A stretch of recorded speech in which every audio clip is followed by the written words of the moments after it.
Hello বন্ধুরা, চলে এলাম আরও একটি ইন্টারেস্টিং ভিডিও নিয়ে। তো আশা করি সকলে ভালো আছো, আমিও অনেক অনেক অনেক ভালো আছি।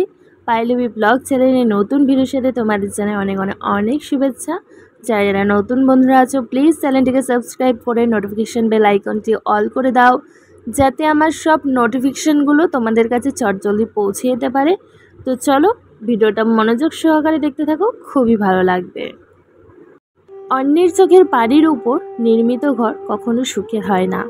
একজন স্বামী তার স্ত্রীকে কখন পাগলের মতো ভালোবাসেন জানেন? আসুন এক বৃদ্ধা মহিলা সাক্ষাৎকার থেকে জেনে নেওয়া যাক, যিনি তার স্বামীর সাথে সফলতার সাথে কাটিয়ে দিল দীর্ঘ 50টি বছর। তাদের জীবন শান্তিতে ভরপুর ছিল, ঝগড়া তো দূরের কথা, দাম্পত্য জীবনে কখনো কথা কাটাকাটি পর্যন্ত হয়নি। একজন সাংবাদিক এই বৃদ্ধার কাছে তার 50 বছরের স্থায়ী সফলতার রহস্যের ব্যাপারে জানতে চাইলেন। কী ছিল সেই রহস্য? মজার মজার খাবার বানানো, দৈহিক সৌন্দর্য, বেশি সন্তান জন্ম দেওয়া, নাকি অন্য কিছু? বৃদ্ধা বললেন, দাম্পত্য জীবনের সুশান্তি প্রথমত ভগবানের ইচ্ছা, এরপর স্ত্রীর হাতেই। একজন স্ত্রী চাইলে তার ঘরটাকে জান্নাতের টুকরো বানাতে পারেন, আবার চাইলে এটাকে জাহান্নামেও পরিণত করতে পারেন। কিভাবে? অর্থ দিয়ে? তা তো হতে পারে না, কেননা অনেক অর্থশালী মহিলা আছেন যাদের জীবনে দুঃখ দুর্দশার শেষ নেই, যাদের স্বামী তাদের কাছেই ভিড়তে চান না।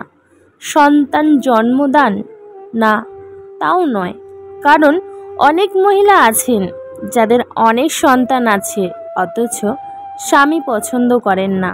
এমনকি এই অবস্থায় তালাক দেওয়ার নজিরও কম নয়। ভালো খাবার বানানো, এটাও না, কারণ অনেক মহিলা আছেন যারা বানায় বেশ দক্ষ, সারাদিন রান্নাঘরে কাজ করে অথচ স্বামীর দুর্ব্যবহারের সম্মুখীন হন। তার কথায় সাংবাদিক বিস্মিত হয়ে গেলেন, বললেন, তাহলে আসল রহস্যটা কি?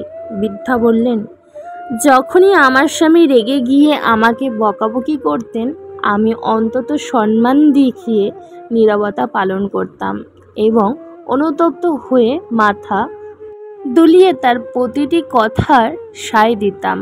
সাবধান, বিদ্রূপের দৃষ্টিতে কখনো চুপ হয়ে থেকো না, কেননা পুরুষ মানুষ বিচক্ষণ হয়ে থাকে, এটা সহজেই বুঝতে পারে। সাংবাদিক বললেন, ওই সময় আপনি ঘর থেকে বের হয়ে যান না কেন? বৃদ্ধা বলেন, সাবধান, সেটা কখনো করবেন না। তখন তিনি মনে করবেন আপনি তার কথায় বিরক্ত হয়ে পালাতে যাচ্ছেন। আপনার উচিত চুপ থেকে ওর প্রতিটি কথায় হ্যাঁ সূচক সায় দেওয়া, যতক্ষণ না তিনি শান্ত হন। তারপর আমি আমার স্বামীকে বলি, আপনার শেষ হয়েছে, এবার আমি যেতে পারি। তারপর আমি চলে যাই আর আপন কাজে লেগে যাই, কারণ চিৎকার করে তিনি ক্লান্ত হয়ে পড়েছেন, তার বিশ্রাম প্রয়োজন। সাংবাদিক বললেন, এরপর কি করেন? 1 সপ্তাহ খানেক তার থেকে দূরে থাকেন এবং কথা বলা বন্ধ রাখেন। নিশ্চয়ই? বৃদ্ধা বলেন, সাবধান, এই ধরনের বদ অভ্যাস থেকে দূরে থাকুন, যা দুধারি তরবারির চেয়েও মারাত্মক। স্বামী যখন আপনার সাথে আপোষ করতে চান, তখন যদি আপনি তার কাছে না যান, তখন তিনি একা থাকতে অভ্যস্ত হয়ে যাবেন। কখনো কখনো অবস্থায় তাকে প্রচণ্ড জেদের দিকে ঠেলে দেবে।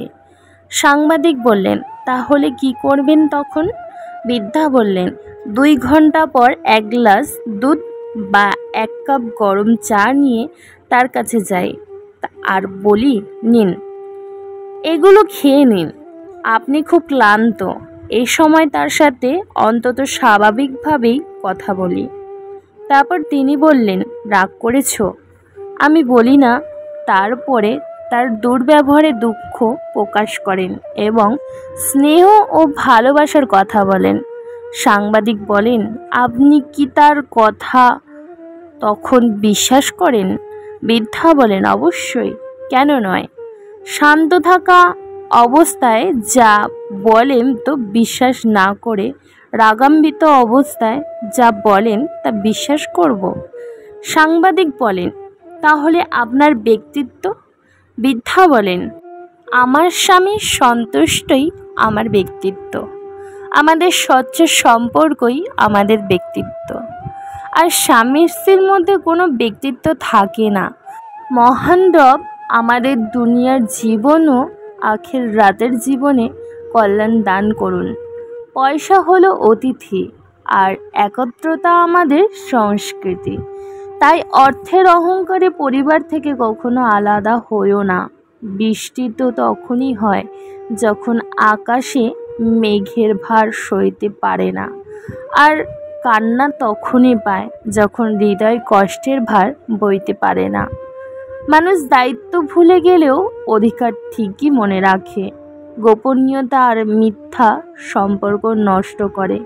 তুমি যতই যত্নশীল হও না কেন, ধরা পড়বে। যা অন্ধকারে ঘটে তা আলোতে আসবে। অনেক কথাই আমার ভেতরটাকে ভেঙে চুরমার করে দেয়, তবুও এমনভাবে চলি যেন কোনো ব্যথাই আমি পাইনি। সৌন্দর্য আর কতদিন থাকবে? শেষ বেলায় বিশ্বাস আর ভরসা ভরা একটা কাঁধ খুঁজবে। নতুন নতুন সব জিনিসই মন কাড়ে, পুরনো হলে অবহেলা বাড়ে। তবে বন্ধুত্বের ক্ষেত্রে আসলে পুরাতনের কাছে নতুন হারে।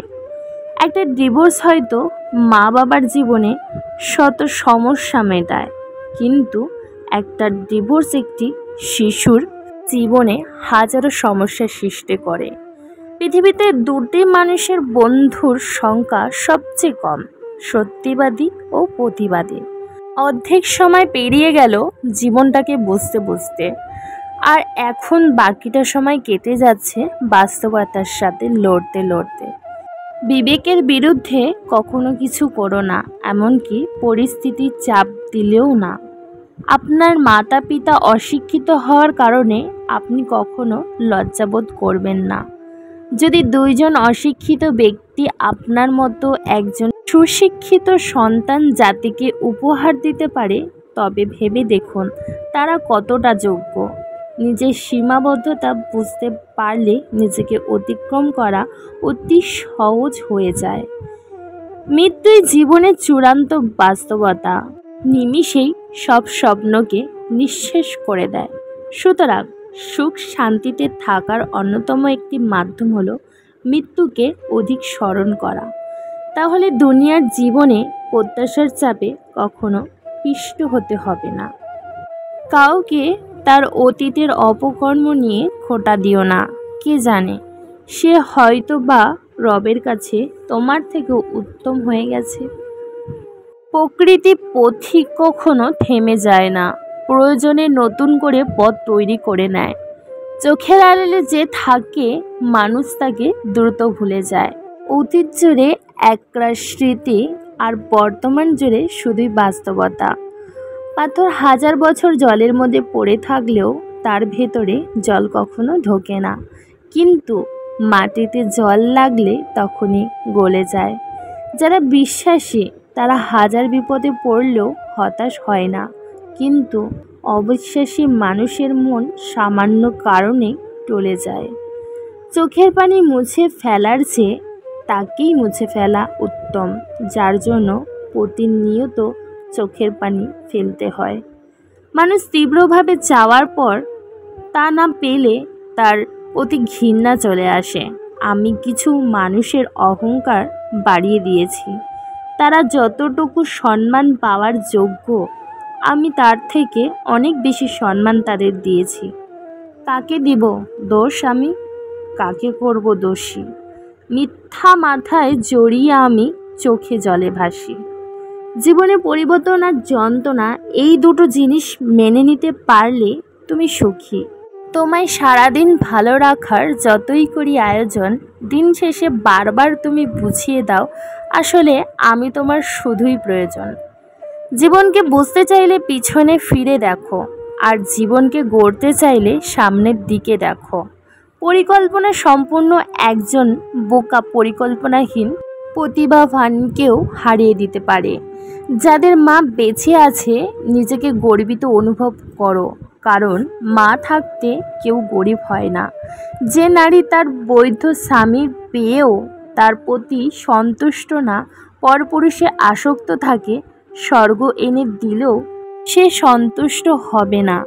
যে পুরুষ ঘরে সুন্দরী বউ থাকা সত্ত্বেও পর নারীতে আসক্ত, তাকে গোটা দুনিয়ার সব রমণী এনে দিলেও তার মন ভরবে না।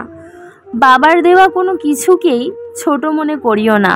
মনে রেখো, যে তোমার কাছে অল্প তা তোমার বাবার রক্ত বিক্রির গল্প।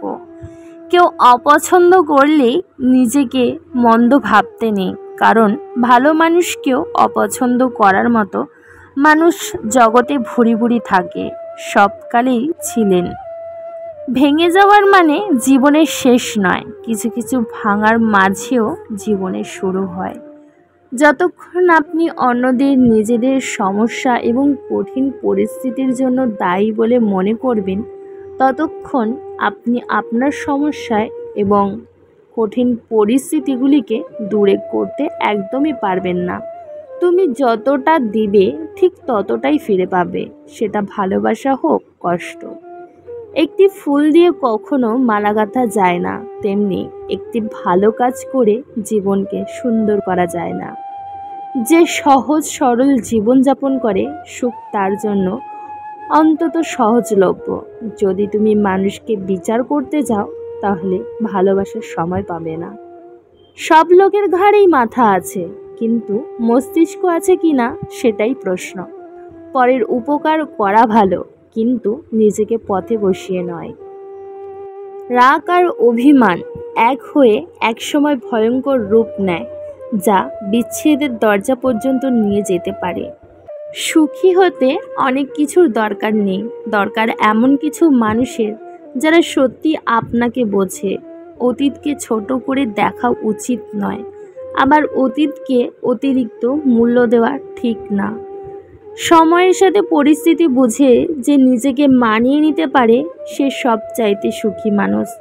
যাকে আসলে রেখেও নিজের করে পাওয়া যায় না, তার জন্য কেঁদেও তাকে পাওয়া সম্ভব নয়। সব কিছু শেষ হয়ে যায়, তবে কোনোদিন মানুষের আচরণ বিলুপ্ত হয় না। নিজের সুবিধায় যে কাউকে ব্যবহার করা মানুষ খুনের থেকেও ভয়ানক। জীবনে জয়ী হতে হলে যুদ্ধের আত্মবিশ্বাসী হওয়া প্রয়োজন। তো বন্ধুরা, আমার এই ভিডিওটা তোমাদের কেমন লাগলো অতি অবশ্যই কমেন্টের মাধ্যমে জানাবে। ভিডিওটা ভালো লাগলে লাইক এবং শেয়ার।